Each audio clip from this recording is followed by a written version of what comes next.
Hello student, welcome to Tesla Education. तो SSC JEE की answer key आ चुकी है और इस रिस्पांस के में जो क्वेश्चन है आप बैक टू बैक देखते जाइए किस लेवल के क्वेश्चन आए थे। तो चलिए स्टार्ट करते हैं। ये देखिए जनरल इंजीनियरिंग का जो पहला क्वेश्चन है, 200 किलोमीटर दूरी तक की विद्युत शक्ति जो है परिचित करनी है और इसके जो वोल्टेज का मान पूछा है। ठीक है, तो 200 किलोमीटर के लिए तो आप इसे ऐसे भी कर सकते थे। जैसे मान लीजिए आपका जो शॉर्ट लेंथ की लाइन होती है वो अबाउट 80 किलोमीटर तक होती है। मीडियम जो है आपकी 80 से 160 तक होती है और इसके ऊपर जो 160 के ऊपर होती है वो आपकी लॉन्ग ट्रांसमिशन लाइन होती है। तो लॉन्ग ट्रांसमिशन में आपको पता ही है वोल्टेज ज़्यादा रखना होता है।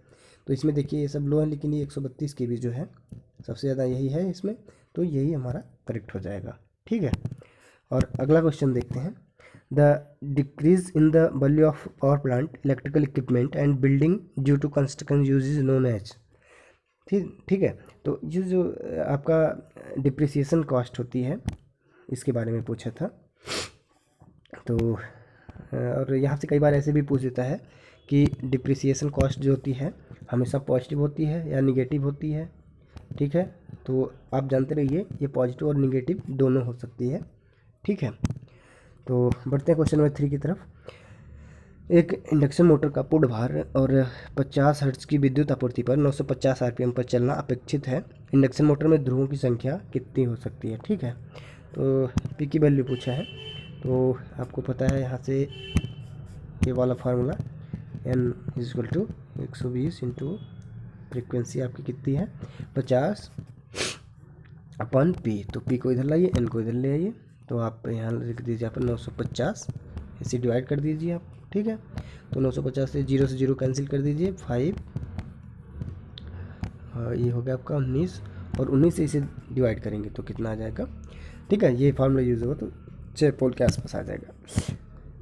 क्वेश्चन नंबर 4 क्या है। इनके जब permanent split capacitor on phase induction motor the starting torque is, तो 25% के आसपास होता है। ठीक है, split capacitor one phase induction motor की जो स्टार्टिंग टॉर्क होता है जो उसके बारे में पूछा है। तो आप देख रहे हैं 5% हो नहीं सकता, माइनस में हो नहीं सकता, तो फिर ये सी वाला सही था। आप ऐसे भी देख के लगा सकते थे इसमें।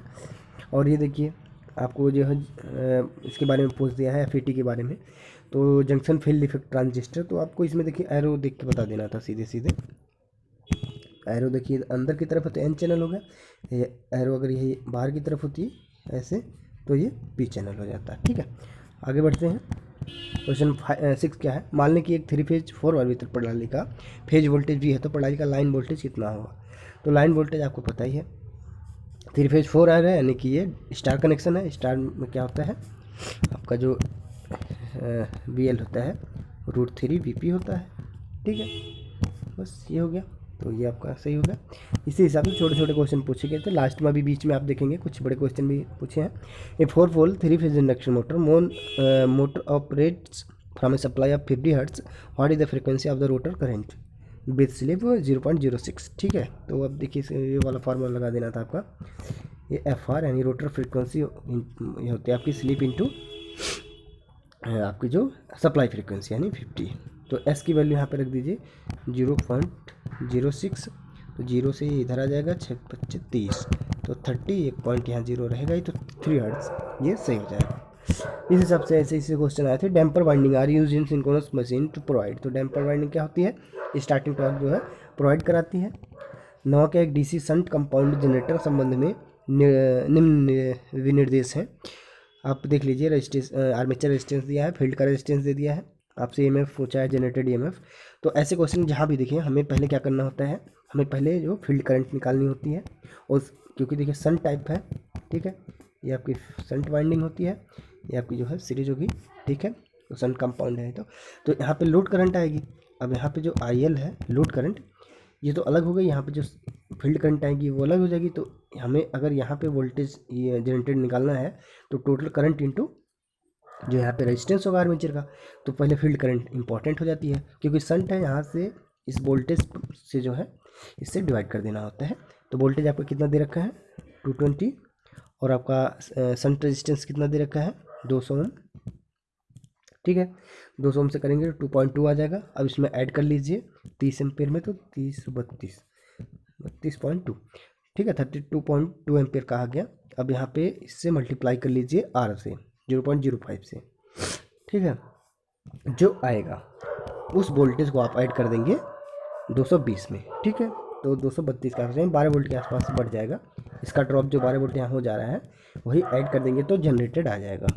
ऐसे छोटे छोटे क्वेश्चन है। 10वां क्या है, एक मुख्य वितरण बोर्ड 3 लाइट पंखे के परिपथ में जिनमें प्रत्येक 800 वाट का है और 2 15 एम्पियर के पावर सर्किट है जिसमें प्रत्येक 1.5 किलोवाट का है। मीटर मुख्य वितरण बोर्ड पर तार की धारा वहन क्षमता ज्ञात करें, ठीक है। और आपका दिखा पावर फैक्टर और सेफ्टी फैक्टर दे रखा है 1.5, यानी कि जो रेटिंग होगी उसका 1.5 लेना है हमें, ठीक है। तो 15 एम्पियर के 2 सर्किट हैं, ठीक है, तो इसका दुगना हमारा क्या हो जाएगा 30 हो जाएगा। और फिर 30 का जो 1.5 गुना आप करोगे, ठीक है, ऐसे ही बहुत आसानी से क्वेश्चन लग सकता है। 30 × 1.5 करेंगे जब आपका, तो 15 × 45, बहुत ही आराम से क्वेश्चन था। बस ये सेफ्टी फैक्टर यहाँ से मल्टीप्लाई, मतलब जो रेटिंग थी उससे थोड़ी ज़्यादा ही लेते हैं, ठीक है। आगे बढ़ते हैं। क्वेश्चन 11 क्या है, in the design process the alternative desire to the number of poles 4 pole 3 phase and 2 layer winding which a following number of slot is not desirable for design. तो देखिए इसमें जो है ध्यान में रखा जाता है कि आप इसमें मतलब हार्मोनिक को ध्यान में रखते हुए किया जाता है। तो अभी हार्मोनिक में क्या होता है कि कभी भी जो रोटर स्लॉट होते हैं वो जो है स्टेटर स्लॉट के बराबर नहीं बनाए जाते कभी भी, ठीक है। अब उसी टाइप का एक क्वेश्चन है, तो इसमें इंटीगर जो है होता है, मान लीजिए इसमें देखिए कितने पोल कितने दिए हैं, 4 पोल दे रखा है आपको, ठीक है। तो इसमें जो है 4 पोल 3 फेज 2 लेयर वाइंडिंग है। तो इसका फार्मूला जो होता है वो आप बुक में देख लीजिएगा, बस 2 लाइन का ही क्वेश्चन था ये। तो इसमें देखेंगे कि वो इंटीगर नहीं होना चाहिए होता है, वो फार्मूला मैं थोड़ा भूल रहा हूँ, तो 32 ही आ जाएगा, देख लीजिएगा।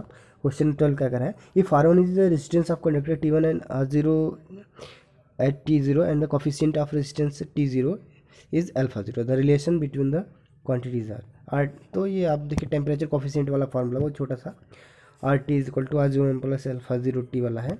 तो यहाँ पे हम टेम्परेचर डिफरेंस ही लेते हैं, तो आप देख रहे हैं ये हो गया आपका टेम्परेचर डिफरेंट यहाँ ले लिया गया है। और इसका सीक्वेंस आप देख लीजिएगा, चारों ऑप्शन में ऐसे करके हैं। 13वां क्वेश्चन क्या है, is the angle generated by the surface passing through point of space and periphery of the area. तो देखिए सॉलिड एंगल की बात किया है, और सॉलिड एंगल का वो यूनिट क्या होती है, स्टेरेडियन होती है, इसे भी याद रखिएगा।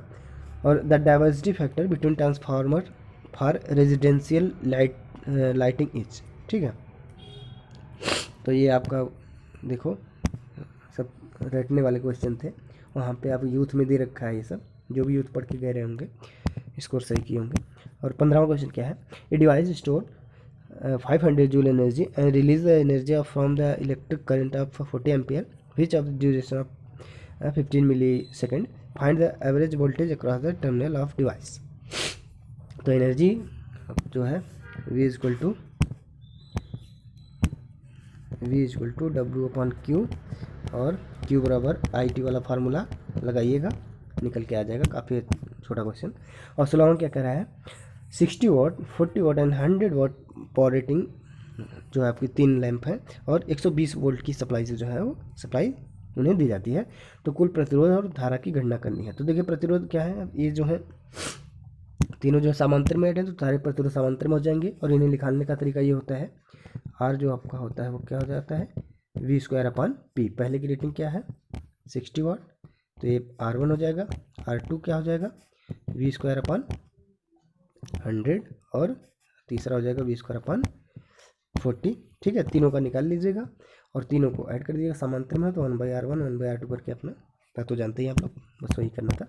17वां क्या कर रहा है, let del Q is the net charge passing through the element in period of del T, what is the current passing through the element. तो आपको अभी मैंने ये फार्मूला लिख के दिया था Q/IT वाला, वही फार्मूला इसमें लगा है। Which of following statement not true with the regard digital instrument.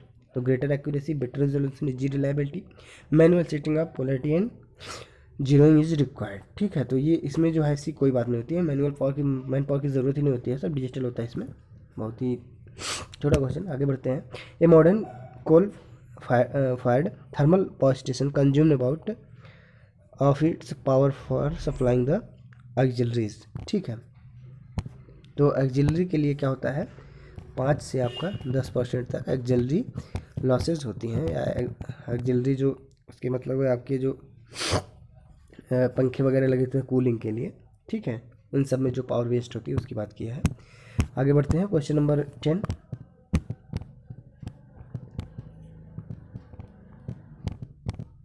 क्या कह रहा है, दी गई संधि के संबंध में कौन सा कथन सही है। तो आई KCL लगा दीजिए यहाँ पे, ठीक है, KCL लगाना। KCL क्या कहता है, summation of y equal to 0, ठीक है, अलजेब्रिक सम लिख के 0 कर दीजिएगा, आ जाएगा।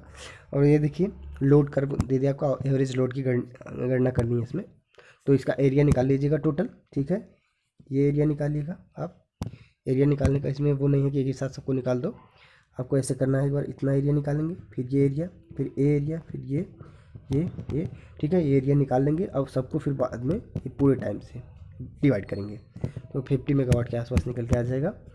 22वां क्वेश्चन कह रहा है 500 watt discharge lamp unity PF 4 ampere current, तो 250 वोल्ट 50 हर्ट्ज में लैम्प कार्य है तो सक्षम बनाने के लिए आवश्यक चोक का प्रयोग कर दो। तो ये फार्मूला L आपको निकाल दिया है, यहाँ पे L निकालना है। L क्या होता है, E=LdI/dt। तो आपका ये तो आपको दे रखा है 250 और 50 हर्ट्ज पे जो करंट 4 एम्पियर जो वेरी करती है। तो ये फार्मूला नहीं लगा, दूसरा फार्मूला आप लगाइएगा, ठीक है, बुक में देख लीजिएगा। ऐसे छोटे छोटे क्वेश्चन हैं। विद्युत केंद्र की अधिकतम मांग, तो मैक्सिमम डिमांड आपको दे रखा है, लोड फैक्टर दे रखा है, तो जनरेटेड यूनिट निकालनी है, तो बहुत ही सिंपल है। तो जनरेटेड यूनिट क्या होती है, लोड फैक्टर कितना है 0.5 इंटू मैक्सिमम डिमांड कितनी है 200 किलोवाट है, ठीक है, 10⁻³ कर दो। और इसके बाद कितना टाइम, ठीक है, वार्षिक किया है तो 8760, ठीक है, एक साल में इतने घंटे होते हैं, सबको आप जो है मल्टीप्लाई कर दीजिएगा, निकल के आ जाएगा, ठीक है।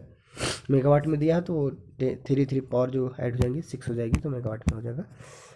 एक सिंगल फेज ट्रांसफार्मर प्राथमिक द्वितीय में कम से 400 और 1000 फेरे हैं, करोड़ के अनुपात से क्षेत्रफल, तो ये आपका जो निकालना था। ये बराबर क्या होता है N1 × 5, ठीक है, और 4.44 कांस्टेंट ले लीजिएगा। और एरिया आपको निकालना है, तो 5 क्या होता है B/A, बस A निकालना था, B की वैल्यू यहाँ रख दीजिएगा, B की वैल्यू यहाँ दे रखा होगा आपको, तो बहुत आराम से ये निकल सकता था। क्षेत्रफल भी रखा है और द्वितीय वोल्टेज निकालनी है आपको, N2 निकालनी थी, तो नहीं ये भी नहीं करना था, इसमें तो आपको सीधे सीधे कर लो ऐसे, N2/N1 V2/V1 कर लीजिए, ठीक है। N2 कितना है 1000 और N1 कितना देखा आपका 400 और V2 निकालना है हमें, तो यहाँ पे V1 से मल्टीप्लाई कर दीजिए, कितना है, सप्लाई कितनी दी गई 500 की दी गई थी, ठीक है। 0 से 0 कैंसिल हो गए, ये देखिए आपका 250 और 5, तो 1250 आ जाएगा, ठीक है, मल्टीप्लिकेशन करिएगा। 25वां क्वेश्चन का है धारवाहक के लंबे चालक के कारण r दूरी पर चुंबकीय फ्लक्स घनत्व कितना होगा। तो फार्मूला डायरेक्टली पूछ दिया है, इसे माइंड में रखना होता है, μI/2πr, ठीक है, ये रेडियस है, ठीक है, ये करंट है I। आगे बढ़ते हैं, 26 क्वेश्चन क्या कर रहा है, the number of parallel path simplex wave wound generators, ठीक है, वेब बाउंड के लिए हमेशा जो है पैरेलल पाथ कितने होते हैं, ये बराबर हमेशा आप 2 लिखते हैं, और जहाँ पे लैप बाइंडिंग आ जाए वहाँ पे A बराबर B। आगे बढ़ते हैं, दिए गए तरंग रूप का औसत मान कितना होगा। तो औसत मान पूछा है, तो आप देखिए फुल वेव दिया है, तो फुल वेव के लिए एवरेज वैल्यू क्या होती है 2Vm/π, ठीक है, यानी कि आगे बढ़ते हैं question 28, a moving coil instrument with internal equivalent resistance 10 ohm take 40 mA produce full scale reflection, how to you convert that instrument to measure the current from 0 to 2 ampere, ठीक है। तो आप देखिए यहाँ पे फार्मूला लगाइएगा, RS = R सीरीज और N-1, ठीक है। N की वैल्यू क्या होती है यहाँ पे 40 mA का है और हमें 2 एम्पियर का बनाना है, ठीक है, तो 2/40 40 इंटू मिली में तो ऊपर जाएगा तो 10⁻³ हो जाएगा, ठीक है। और यहाँ पे जो n की वैल्यू आएगी उसे करके फिर, और इस सीरीज का वैल्यू आपको दे ही रखा है 10 ओम, तो कट पीट के आपका जो यहाँ पे इतना ये RS की वैल्यू आ जाएगी। कैलकुलेशन कर लीजिएगा। आगे बढ़ते हैं। 29 क्वेश्चन क्या है, ये देखिए टर्न रेशियो दे रखा है, रेटिंग दे रखी है, और तो आधे भार पर ताम्रहानि पूछा है, ठीक है। तो पहले आप पूर्ण भार पर निकाल लेंगे, ठीक है, फुल लोड करंट पे निकालिएगा और फिर उसे 4 से डिवाइड कर दीजिएगा, तो ये निकल के चौथा आ जाएगा आंसर। इसमें थोड़ा सा कैलकुलेशन करना था आपको। और 30 क्वेश्चन क्या है, what is the induced EMF in the conductor with length L which move distance dx in the time dt if the component of distance move right angle to the field density V is dx sin theta. Formula पूछ दिया आपको, सीधी सीधी formula याद ही रहता है सबको, तो high school से ये सब पढ़ते आते हैं फार्मूला। क्वेश्चन 31 क्या है, which of following method is not use in improvement of PF power factor network, use of high PF equipment, use of static capacitor. तो तीनों देखिए ये PF बढ़ाने की मेथड है, लेकिन पहला जो है नहीं है, ठीक है। Question 32, one phase of 50 hertz core type transformer core cross sectional area. तो इसमें देखिए आपको B की वैल्यू दे रखा है, A की वैल्यू दे रखा है, तो इसमें आपको निकालना था, ठीक है, टर्न्स निकालने थे। तो अच्छा, तो V2 और V1 की वैल्यू दे रखा था इसने, तो निकल सकता था आराम से। तो अगला क्वेश्चन देखते हैं। 33 क्या है, in double field revolving theory slip with respect to forward flux backward flux is, ठीक है। तो SF equal to S and SB equal to -S, ठीक है। बैकवर्ड में क्या होती है, स्लिप 1 से 2 के बीच में वेरी करती है, और फॉरवर्ड में S जो है वो 0 से 1 के बीच में वेरी करती है। ये तो सब जानते हैं, तो बस वही पूछ दिया था सीधे सीधे। Which of following statement is not true with respect to electrical heating? तो it is free from dirt, overall efficiency is poor, ठीक है। तो इफिशियंसी ठीक ठाक ही होती है, पुअर इफिशियंसी होती है तो हम इसका यूज़ नहीं करते, ठीक है। तो सीधे सीधे आप ऐसे भी मार सकते थे इसे। Which of following fuel is use ना fossil fuel in electric power generation, water, wind, solar, light, coal, ठीक है। तो कोल ही है, क्योंकि वाटर है, विंड है, सोलर लाइट है, सब तो नेचुरल है आपके, ठीक है, नॉन कन्वेंशनल कैटेगरी में आते हैं। आगे बढ़ते हैं क्वेश्चन 36 में। Suppose A plant that installing capacity 20 megawatt produce annual output 7.35 into 10⁶ kWh remaining the operation of 2119 hours in a year, find the plant use factor। तो प्लांट यूज फैक्टर की बात कहा है इसने, तो फार्मूला लगाइएगा इसका, आप आराम से निकल जाएगा। और सीधे सीधे फार्मूले पे सारी वैल्यू लिखनी थी, बस कट पिट के सब आ जाएगा बस। लेकिन थोड़ा यह है कि SSC में टाइम बहुत कम रहता है, 2 घंटे के टाइम में हमें 200 क्वेश्चन करने होते हैं, तो उस हिसाब से इसमें ज़्यादा ही कैलकुलेशन करना था। ऐसे ऐसे क्वेश्चन काफ़ी टाइम ले लेते हैं। A 3 phase induction motor with 8 pole from 3 phase supply 50 hertz, what is the synchronous speed of the motor. तो वही 120 F/P कर दीजिएगा, आ जाएगा। A 3 phase 6 pole starter connector is the following specification, find the no load phase voltage the alternator running 1200 RPM, assume distribution and pitch factor as unity, ठीक है। तो ये थोड़ा लेंदी क्वेश्चन था, और ऐसे टाइम में जहाँ कम टाइम में क्वेश्चन करने रहते हैं, तो अगर ऐसे थोड़े लंबे क्वेश्चन आए तो इसे छोड़ दिए, वही सही रहता है। क्योंकि कभी कभी क्वेश्चन जिसमें आंसर जो है गलत, क्योंकि देखिए काफ़ी 1.92 kV भी दे दिया है, 1.82 भी दे दिया है, और बात यहीं आके फंस जाती है, हम गलत करके आ जाते हैं। तो कैलकुलेशन में इतना ज़्यादा टाइम नहीं देना होता है वहाँ पे। और तो अभी तो आप कर लीजिएगा फार्मूला देख के बुक से, एक बार इसे प्रैक्टिस कर लेंगे आप। आगे बढ़ते हैं। क्वेश्चन 39 क्या कह रहा है, किसी भी अच्छी प्रकाश व्यवस्था के लिए क्या अनिवार्य है। तो अच्छी प्रकाश व्यवस्था के लिए कार्य सतह का उपयुक्त तरंग की पर्याप्त प्रदीप्ति, हार्ड शैडो, चमक से बचाव, निःशुल्क रख रखाव। तो ठीक है, तो लगभग सभी की ज़रूरत होती है, तो A B C और D चारों सही है। क्वेश्चन 40 क्या कर रहा है, determine the current in given circuit the source voltage to bar का 100। तो ओमेगा टी की वैल्यू आप यहाँ पे करेंगे, तो आप यहाँ से फ्रिक्वेंसी निकाल लीजिएगा, लेकिन करंट निकालने के लिए आपको अच्छा अच्छा, यहाँ दे रखा है इंडक्टेंस की वैल्यू आपको दे रखा है और कैपेसिटेंस की वैल्यू भी दे रखा है। तो लेंदी क्वेश्चन था ये उस टाइम तो मुश्किल था वहाँ पे करना, और अभी आप बुक से एक बार प्रैक्टिस कर लीजिएगा। आगे बढ़ते हैं question 41। In the alternator with single layer concentrated winding number of slot is equal to, ठीक है। तो इसके स्लॉट जो रखे जाते हैं वो twice of number of coils, ठीक है। कॉइल के दुगने स्लॉट रखे जाते हैं जो है सिंगल लेयर बाइंडिंग में। अल्टरनेटर से था ये क्वेश्चन। क्वेश्चन 42 क्या कर रहा है, आज इक्वल टू 16 ओम। तो आप इसमें जो है ओम मीटर के मान की गणना करनी थी। तो आप यहाँ से 4R, तो R जो होगा वो सोर्स रेजिस्टेंस के बराबर होना चाहिए, लोड रेजिस्टेंस, ऐसे करके ये क्वेश्चन लगेगा। तो आप जो है इसे ओपन करके पहले निकाल लीजिएगा और R की वैल्यू उसी के बराबर रख दीजिएगा, निकल के आ जाएगा, ठीक है। आगे बढ़ते हैं question 43। Choose the incorrect statement in regard to the forward biased P and that तो the potential varies constant irrespective of magnitude of the applied voltage. तो यही गलत है, क्योंकि जैसे जैसे जो है हम बाइसिंग वेरी कराते हैं तो वेरियर पोटेंशियल वेरियर वेरी करता है, तो इसलिए गलत है। बाकी आप तीन ऑप्शन पढ़िएगा वो सही है। In element if a different charge D Q is give differential energy D Q, what is the rise potential of the charge. मैंने बताया था वी इक्वल टू क्या होता है डब्ल्यू अपॉन क्यू, तो वही फार्मूला यहाँ पे जो है। क्वेश्चन 45 कह रहा है a hybrid stepper motor has 8 poles which have been castled at have 6 teeth each. The rotor has 60 teeth. Calculate the stepping angle. तो स्टेप एंगल क्या होता है 360 अपॉन एन आर, यानी rotor teeth into stator teeth, ठीक है। सबको multiply करिए, इनमें 6 हैं स्टेटर में और 60 हैं रोटर में, तो 6 इंटू 60, इधर आपका 360 दे रखा है, 0 से 0 हो गया 6, तो 1 के आसपास आ रहा है, ठीक है। तो 1.5 ही है, फार्मूला यही होता है, इसे याद रखिएगा।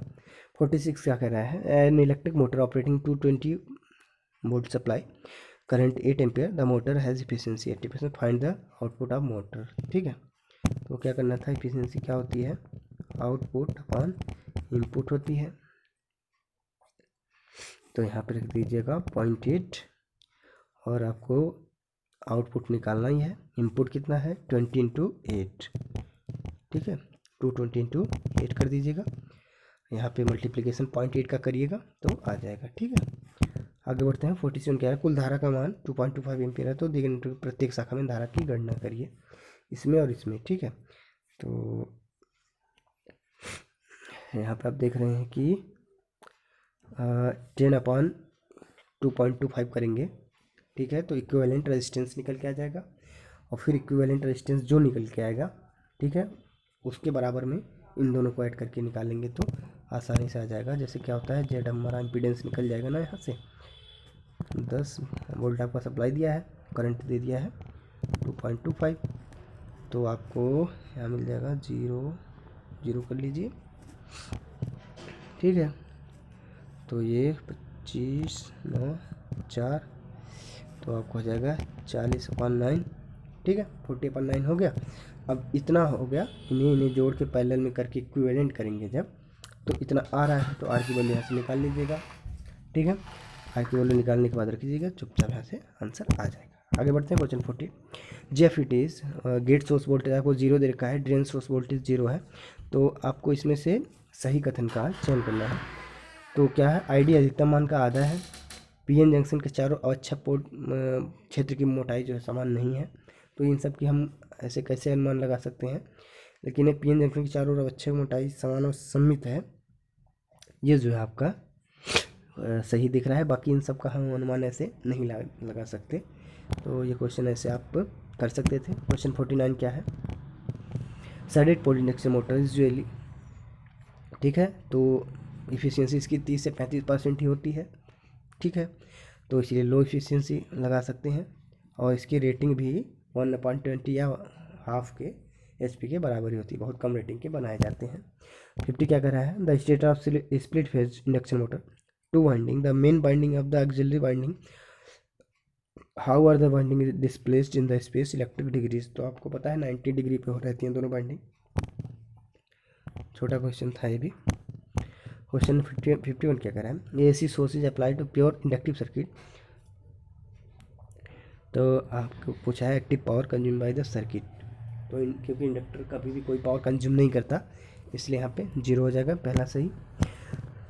दशमलव मान, हाँ तो ये आपको बाइनरी नंबर 20 को चेंज कर लीजिएगा आप, ठीक है। कैसे चेंज करेंगे, सीधे सीधे कर लीजिएगा 1 2 4 ऐसे करके, ठीक है। और इनको जोड़ के 20 आना चाहिए, 0 1 0 रख दीजिएगा, निकल के आ जाएगा, बहुत आसान है। 53 क्या करा है, law state that the induce current always develop the flux which oppose, ठीक है। लेंज लॉ सीधे सीधे आप समझ सकते हैं। पी की वैल्यू, रो की वैल्यू आपको दे रखा है, रेजिस्टिविटी दे रखा है आपको, और इसका एरिया भी दे रखा है। तो आपको आर की वैल्यू निकालनी थी। तो बहुत ही आसान क्वेश्चन है, R is equal to rho L upon करके निकाल लीजिएगा। आगे बढ़ते हैं। क्वेश्चन नंबर 55 क्या करा है, ए 15 volt AC source is applied load impedance, find the load current, ठीक है। तो आपका इम्पीडेंस दे रखा है, तो V ऐसे कर लीजिएगा आप, V व I वाला फार्मूला लगाइएगा। ये तो होता है इम्पीडेंस, तो आपको दे रखा है इम्पीडेंस, इसकी वैल्यू यहाँ रख दीजिएगा, V यहाँ है ही, तो I की वैल्यू जो है निकालनी थी, तो इसको नीचे करके डिवाइड करिएगा, तो हो जाएगा 3 9 16 25, तो 15/25 करेंगे तो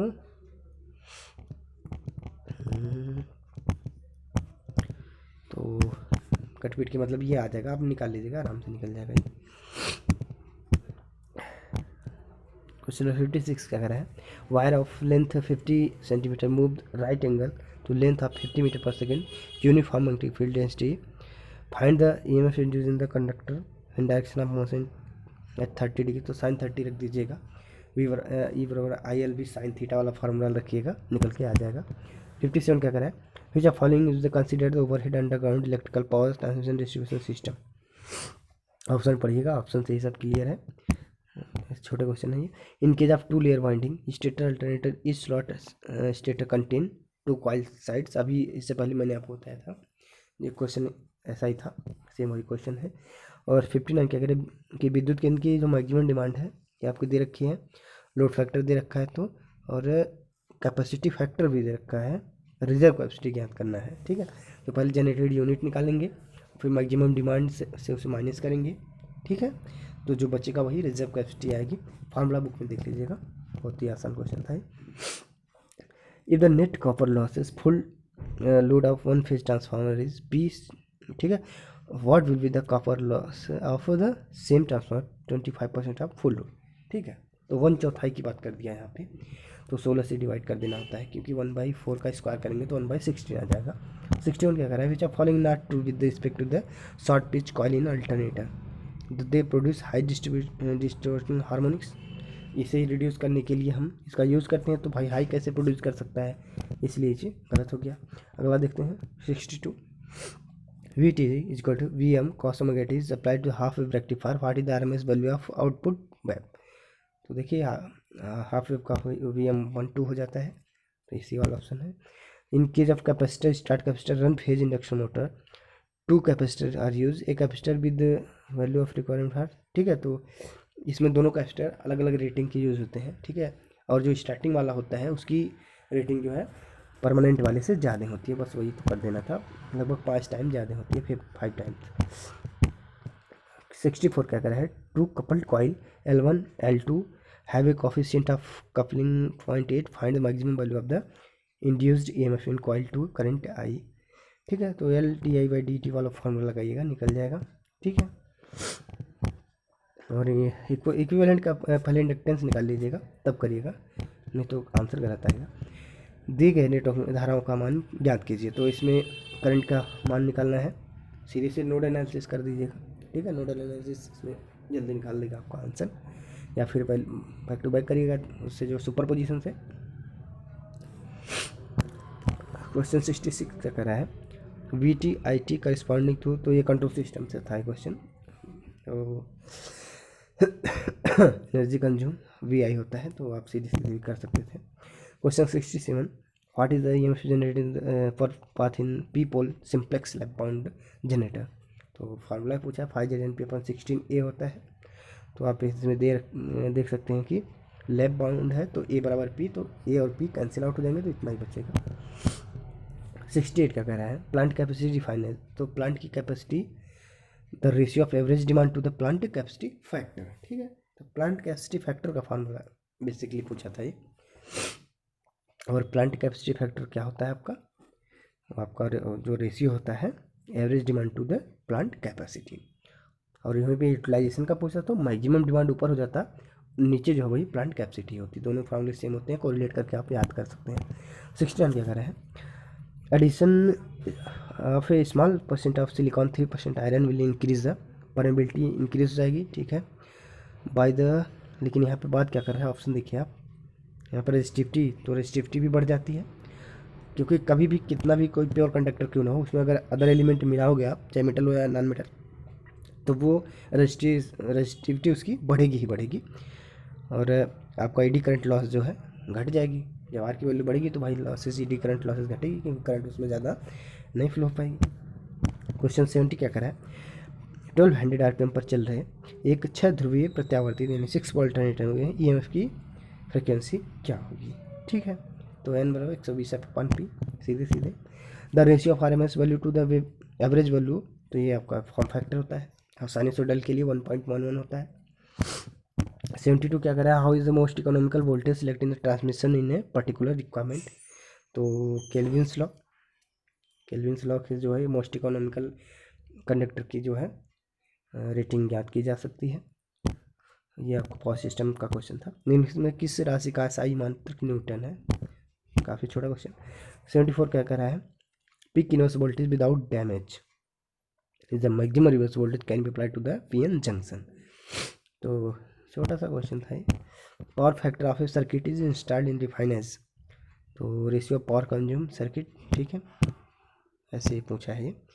तो cos फाई क्या होता है आपका, VI cos फाई आपका होता है एक्टिव पावर। ठीक है, मान लो कहीं एक्टिव पावर दी है, तो यहाँ पे हम S से अगर डिवाइड कर दें तो cos फाई निकल जाएगा ना, क्योंकि S क्या होता है, V/I होता है, ओनली RMS में होता है, इसे भी याद रखिएगा। आगे बढ़ते हैं। क्वेश्चन 76 क्या है, सेपरेटली एक्साइटेड DC जनरेटर है जो नो लोड वोल्टेज 127 वोल्ट और रेजिस्टेंस जो दे रखा है आर्मेचर का वो 0.02 ओम है, शंट का दे रखा है। Armature current in the generator terminal voltage 120 volt. तो बस जो मैंने अभी सबसे पहले जो क्वेश्चन करवाया था आपको, इसी बेस्ड था वो, शंट मोटर पे, बस उसी का अपोजिट है, क्योंकि ये जनरेटर है वो मोटर था, तो इसमें करंट जा रही थी, इसमें आएगी, तो सीधे सीधे निकाल लीजिए। क्वेश्चन 77 क्या कह रहा है, whenever two parallel conductor carry current in the force between the conductor is. ठीक है, तो सेम डायरेक्शन में आपको पता है अट्रैक्शन होता है, और अपोजिट डायरेक्शन करंट फ्लो होता है, रिपल्शन होता है। और उसका जो फार्मूला होता है I1/I2/R² करके होता है, उसे भी आप याद रखिएगा, वही फार्मूला पूछा है। तो proportional to the product of current into two conductor also directly proportional to the length of the section considered in inversely proportional distance of separation between the conductor. अगला क्वेश्चन है 78 क्या है, how to estimate the self induced EMF in the coil with L। ठीक है, तो LdI/dt मैंने कई बार इसका जिक्र किया अभी अगले पिछले वाले क्वेश्चन में। क्वेश्चन 79 क्या कह रहा है, magnetic flux density quantified in term of. तो मैग्नेटिक फ्लक्स डेंसिटी की यूनिट क्या होती है, टेस्ला होती है। क्वेश्चन 80 क्या कह रहा है, दिए गए प्रश्न वोल्ट मीटर इसकी रीडिंग पूछा है आपसे, तो आप यहाँ से देख लीजिए 20 ओम का रेजिस्टेंस इधर लगा है। ठीक है, और यहाँ पे करंट आ रही है 0.1, तो यहाँ एक डिपेंडेंट करंट सोर्स लगा हुआ है, इसलिए थोड़ा आपको कॉम्प्लिकेटेड लग रहा होगा। लेकिन I2 की जो वैल्यू यहाँ पे I2 आ रहा है, और यहाँ पे 80I1 जो है, तो 81I1 इज इक्वल टू हो जाएगा आपका 0.25 हो जाएगा।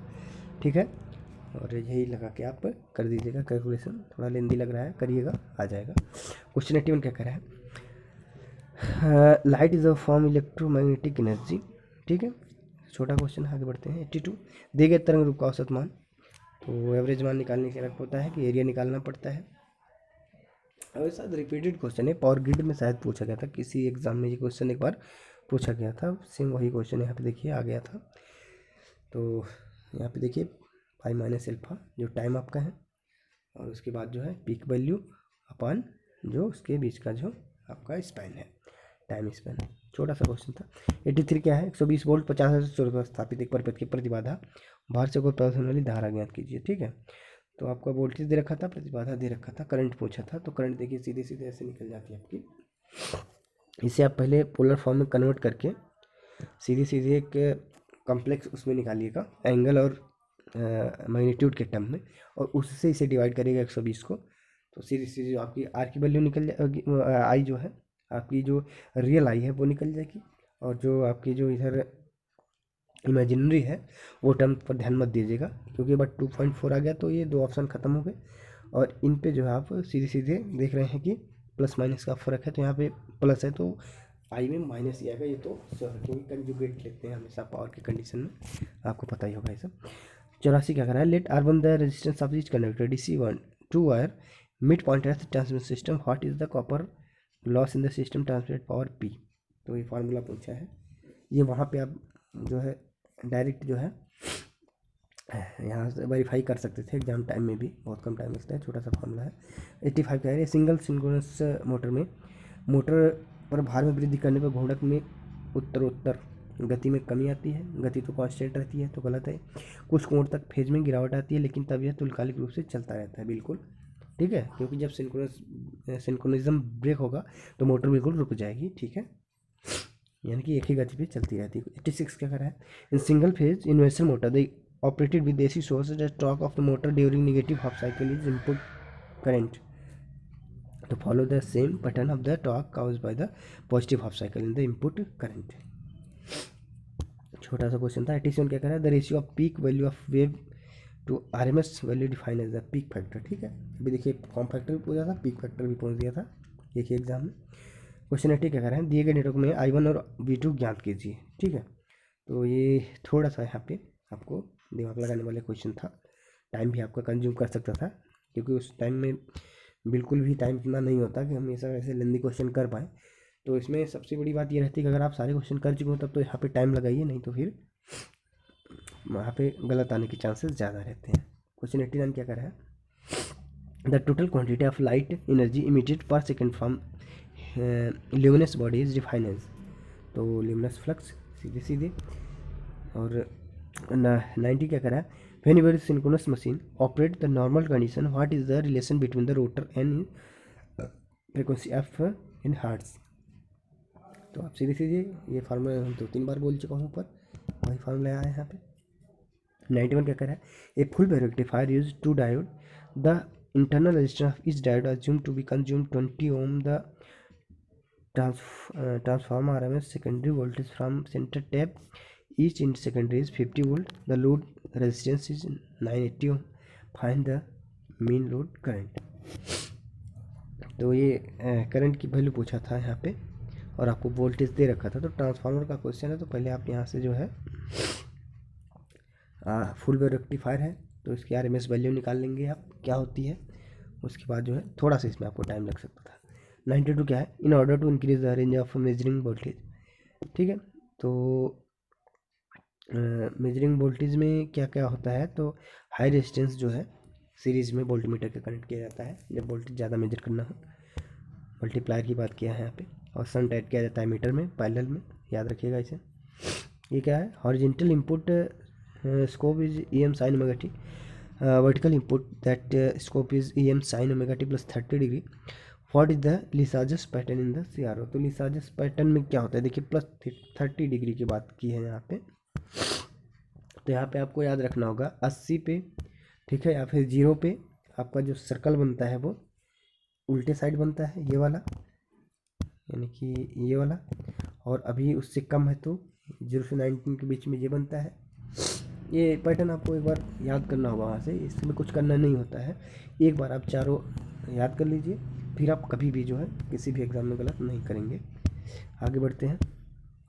क्वेश्चन 94 क्या कर रहा है, in single phase binding induction machine single phase AC supplies apply to the machine when the rotor is in rest, choose the incorrect statement. The machine produce rotating MF in synchronous speed, बिल्कुल सही है सी वाला option. ये तो बहुत ही छोटा question था। Which of following is not true, discharge lamp regard to metal filament lamp operated high power factor, power factor low होता है, इनिशियल कास्ट जो हाई होती है, starting being some difficult to require starter, जरूरत पड़ती है, बिल्कुल सही। Time is need to the attain full brilliancy, ठीक है। तो ये सब तीनों ऑप्शन देखिए जहाँ तक सही लग रहे हैं। अच्छा नॉट पूछा है, सॉरी यहाँ पे नॉट बोले पूछा, मतलब कौन सा जो है ये गलत है।